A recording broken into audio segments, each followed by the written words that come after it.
2. We are sometimes reminded that there is not just one soundtrack, but at least 3 groups: words, noises, music.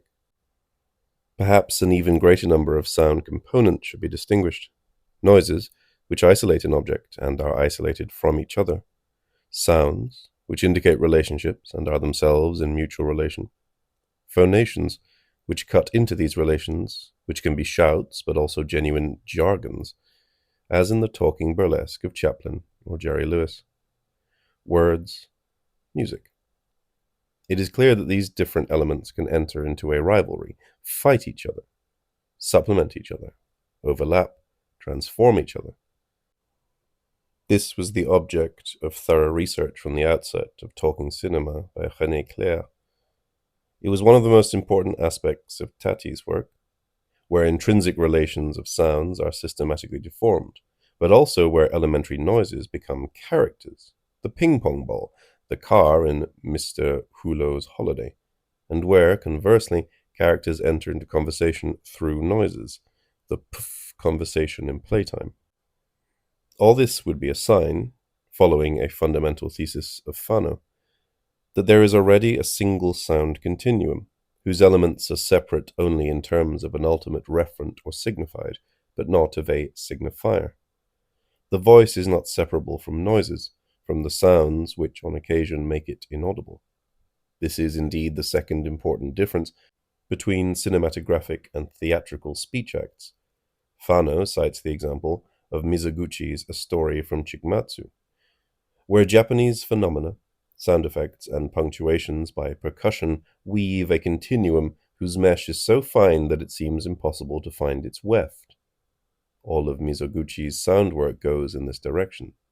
With Godard, not only can music hide the voice, as at the beginning of Weekend, but First Name Carmen uses musical movements, speech acts, sounds of doors, sounds of the sea or the metro, cries of seagulls, pluckings of strings, revolver shots, slidings of bows, and machine gun bursts, the attack of music, and the attack in the bank, the correspondences between these elements, and especially their displacements, their cuts, in such a way as to form the power of one and the same sound continuum.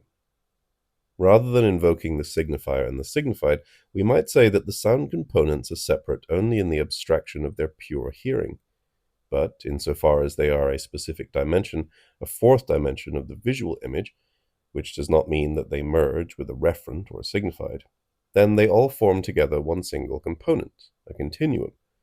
And so far as they rival, overlap, cross, and cut into each other, they trace a path full of obstacles in visual space, and they do not make themselves heard without also being seen for themselves, independently of their sources, at the same time as they make the image readable, a little like a musical score. If the continuum, or the sound component, does not have separable elements, it is nonetheless differentiated at each moment into 2 diverging directions which express its relation to the visual image. This double relation passes through the out of field, even though the latter is fully part of the cinematographic visual image. It is true that it is not sound that invents the out of field, but it is sound which dwells in it, and which fills the visual not seen with a specific presence. From the outset, the problem of sound was, how could sound and speech be used so that they were not simply an unnecessary addition to what was seen? This problem was not a denial that sound and talking were a component of the visual image. On the contrary, it was because it was a specific component that sound did not have to be unnecessary in relation to what was seen in the visual. The famous Soviet manifesto already proposed that sound referred to a source out of field and would therefore be a visual counterpoint, and not the double of a seen point. The noise of boots is all the more interesting when they are not seen. We may recall René Clair's great successes in this area, like Under the Roofs of Paris, where the young man and the young girl pursue their conversation, lying in the dark, all the lights out. Bresson maintains this principle of non-redundancy, non-coincidence, very firmly. When a sound can suppress an image, suppress the image or neutralize it. This is the third difference from theatre. In short, sound in all its forms comes to fill the out of field of the visual image and realizes itself all the more in this sense as component of that image. At the level of the voice, it is what is called voice-off, whose source is not seen. In Volume 1, we considered the two aspects of the outer field, the to the side and the elsewhere, the relative and the absolute. Sometimes the outer field is linked to a visual space, by right, which naturally extends the space seen in the image. In this case, the sound-off prefigures what it comes from, something that will soon be seen, or which could be seen in a subsequent image. For instance, the noise of a lorry that is not yet visible, or the sounds of a conversation only one of whose participants is visible. This first relation is that of a given set, with a larger set which extends or encompasses it, but which is of the same nature. Sometimes, in contrast, the outer field shows a power of a different kind, exceeding any space or set. It is connected in this case to the whole, which is expressed in sets, to the change, which is expressed in movement, to the duration, which is expressed in space, to the living concept, which is expressed in the image, to the spirit, which is expressed in matter. In this second case, the sound or voice-off consists rather of music, and of very particular speech acts, which are reflexive and not now interactive ones, the voice which evokes, comments, knows, endowed with an omnipotence or a strong power over the sequence of images. These two relations of the outer field, the actualizable relation with other sets, the virtual relation with the whole, are inversely proportional, but both of them are alike strictly inseparable from the visual image, and already appear in the silent film, for instance, Dreyer's The Passion of Joan of Arc.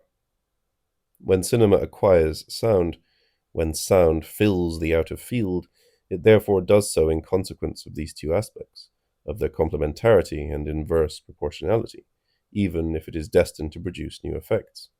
Pascal Bonitzer and then Michel Chion have called the unity of voice-off into question by showing how it was necessarily divided according to the two relations. In effect, it seems as if the sound continuum was constantly differentiated in two directions, one of which carries noises and interactive speech acts, the other reflexive speech acts and music. Godard once said that two soundtracks are needed because we have two hands, and cinema is a manual and tactile art. And it is true that sound has a special relation with touch, hitting on things, on bodies, as at the beginning of First Name Carmen. But even for a person with no arms, the sound continuum would continue to be differentiated in accordance with the two relations of the visual image, its actualizable relation with other possible images, realized or not, and its virtual relation with a totality of images, which is unrealizable. The differentiation of the aspects in the sound continuum is not a separation, but a communication, a circulation which constantly reconstitutes the continuum. Take, for example, the testament of Dr. Marbus, according to Michel Chion's exemplary analysis.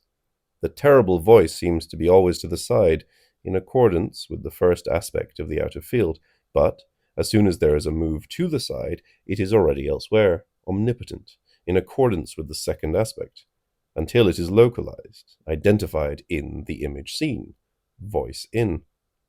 None of these aspects, however, negates or reduces the others, and each survives in the others. There is no last word. This is also true of music. In Antonioni's Eclipse, the music that first surrounds the lovers in the park is discovered to come from a pianist whom we do not see, but who is to the side. The sound-off thus changes its status, passes from one outer field to the other, then goes back in the opposite direction, when it continues to make itself heard far from the park, following the lovers in the street. But because the outer field belongs to the visual image, the circuit passes equally through the sounds in, situated in the seen image. Hence all the instances where the music's source is seen, as in the dances beloved of the French school. This is a network of sound communication and permutation, bearing noises, sounds, reflexive or interactive speech acts and music, which enter into the visual image from outside and from inside, and make it all the more legible. The prime example of such a cinematographic network is Mankiewicz, and especially People Will Talk, where all the speech acts intercommunicate, but also both the visual image to which these speech acts refer, and the music which harmonizes and goes beyond them, carrying away the image itself. Hence, we are moving towards a problem which does not now concern only the intercommunication of sound elements on the basis of the visual image, but the intercommunication of the latter, in all its forms of belonging, with something that goes beyond it, without being able to do without it, without ever being able to do without it. The circuit is not only that of sound elements, including musical elements, in relation to the visual image, but the relation of the visual image itself with the musical element par excellence, which slips everywhere, in, off, noises, sounds, speeches. Movement in space expresses a whole which changes, rather as the migration of birds expresses a seasonal variation. Everywhere that a movement is established between things and persons, a variation or a change is established in time, that is, in an open whole which includes them and into which they plunge. We saw this earlier. The movement image is necessarily the expression of a whole. It forms, in this sense, an indirect representation of time. This is the very reason that the movement image has two out-of-fields, the one relative, according to which movement concerning the set of an image is pursued or can be pursued in a larger set of the same nature, the other absolute, according to which movement, whatever the set which it is taken as part of, refers to a changing whole which it expresses. According to the first dimension, the visual image links up with other images. According to the other dimension, the linked images are internalized in the whole, and the whole is externalized in the images, itself changing at the same time as the images move and link up. Of course, the movement image does not only have extensive movements, space, but also intensive movements, light, and affective movements, the soul. Time as open and changing totality, nonetheless, goes beyond all the movements, even the personal changes of the soul or affective movements, even though it cannot do without them. It is thus caught in an indirect representation, because it cannot do without movement images which express it, and yet goes beyond all relative movements, forcing us to think an absolute of the movement of bodies, an infinity of the movement of light, a backgroundless sans fond of the movement of souls, the sublime. From the movement image to the living concept, and vice versa. Now, all this already applied to silent cinema. If we ask now what cinema music contributes, the elements of a reply appear. Silent cinema certainly included a music, improvised or programmed, but this music found itself subject to a certain obligation to correspond to the visual image, or to serve descriptive, illustrative, and narrative ends, acting as a form of intertitle. When cinema develops sound and talking, music is, in a sense, emancipated and can take flight. But what does this flight and this emancipation consist of? Eisenstein gave a first response in his analyses of Prokofiev's music for Alexander Nevsky. The image and the music had themselves to form a whole, revealing an element common to the visual and the sound, which would be movement or even vibration. There would be a certain way of reading the visual image corresponding to the hearing of the music. But this thesis does not conceal its intention of assimilating the mixing, or audio-visual montage, to silent montage, of which it would just be a special case. It fully preserves the idea of correspondence, and replaces external or illustrative correspondence by an internal correspondence.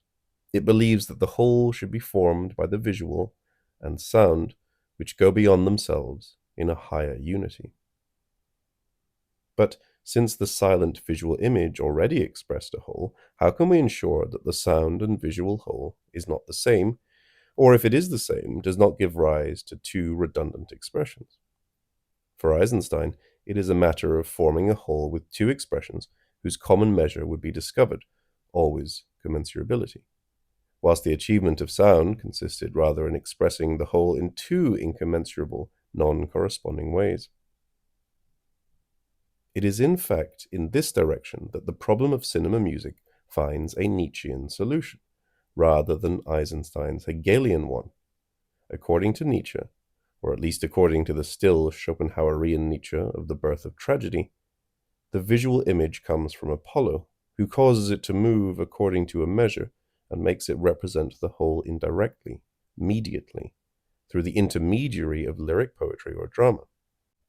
But the whole is also capable of a direct presentation, of an immediate image, incommensurable with the first, and this time musical, Dionysian, closer to an inexhaustible will, vouloir sans fond, than to a movement. In tragedy, the musical immediate image is like the core of fire which is surrounded by Apollonian visual images and cannot do without their procession. In the case of cinema, which is first of all a visual art, it will be music which will be thought to add the immediate image to mediate images which represented the whole indirectly.